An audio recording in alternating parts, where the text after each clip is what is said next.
Aujourd'hui, journée mondiale de la ménopause. Ça concerne les femmes de plus de 50 ans ou peut-être même un peu avant, mais c'est justement ce qu'on va voir en détail avec l'invité de la rédaction, Alexia Cornu. Bonjour Alexia. Bonjour.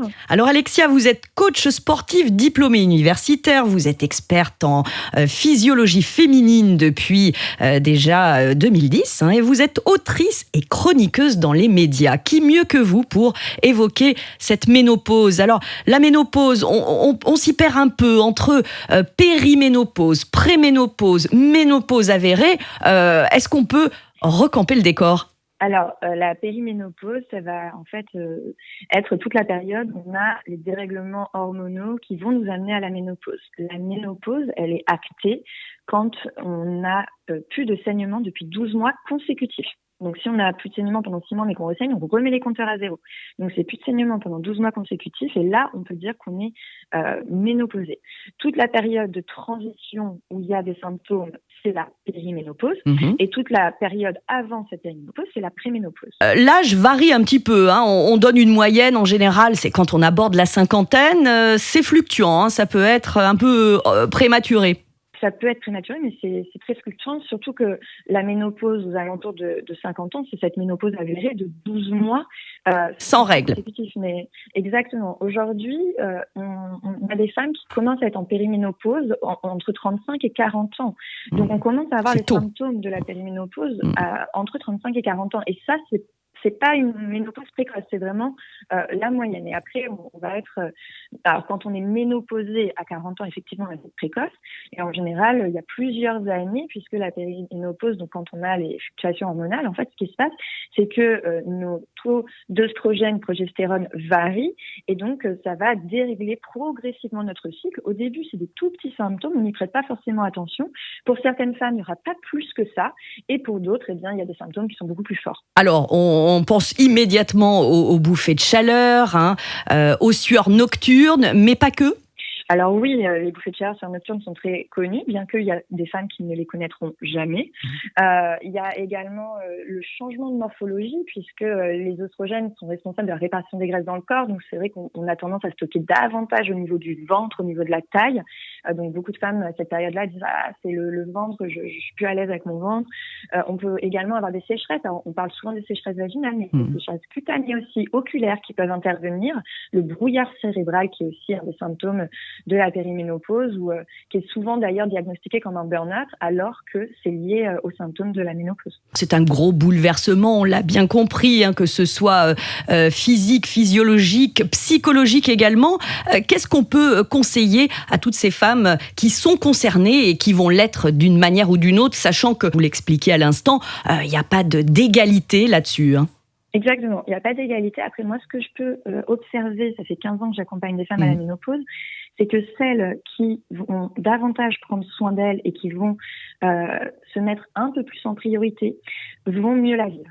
Et par là, ça veut dire ne pas sous-estimer l'activité physique, ne pas sous-estimer son stress, sa charge mentale, faire attention à son sommeil, faire attention à son alimentation.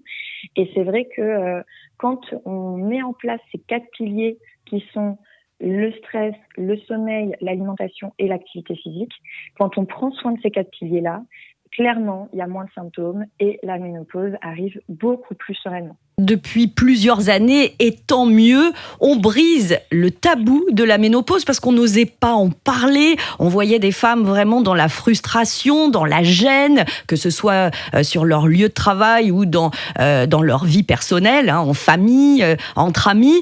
Désormais, on en parle et dans les médias d'ailleurs, vous êtes bien placés pour le savoir. Oui, et c'est vraiment une bonne chose parce que un des sentiments qui faisait que cette ménopause était difficile à vivre, c'est le sentiment d'isolement, de solitude, d'avoir l'impression d'être seule à vivre ces symptômes-là, que c'est tabou, que si on en parle, on se plaint. Et ça, c'était vraiment quelque chose qui faisait qu'empirer finalement le ressenti et l'isolement pendant cette période. Et quand on est isolé, du coup, on va moins facilement mettre en place les solutions.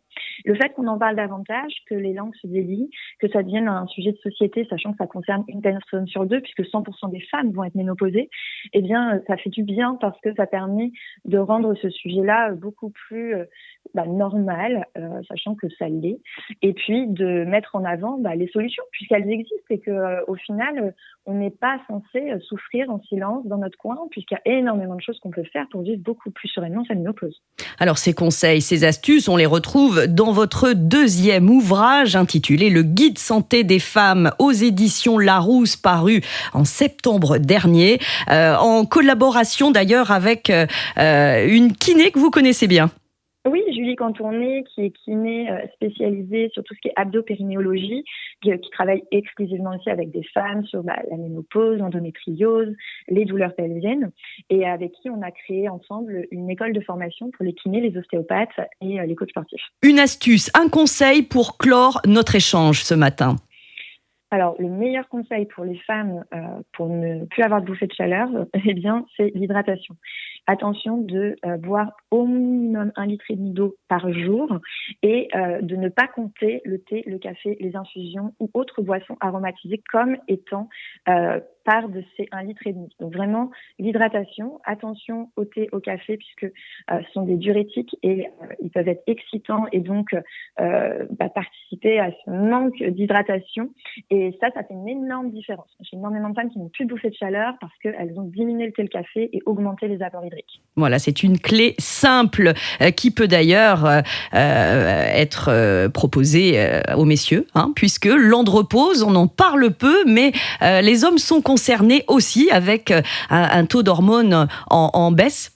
Oui, exactement. Une baisse de production de testostérone qui va avoir divers symptômes. Comme les femmes, ça peut être à la fois les changements d'humeur, une diminution de la libido, des troubles du sommeil, diminution de la masse musculaire également, qui va mener à une augmentation de la masse grasse. Donc, les hommes ne sont pas épargnés non plus par ce phénomène.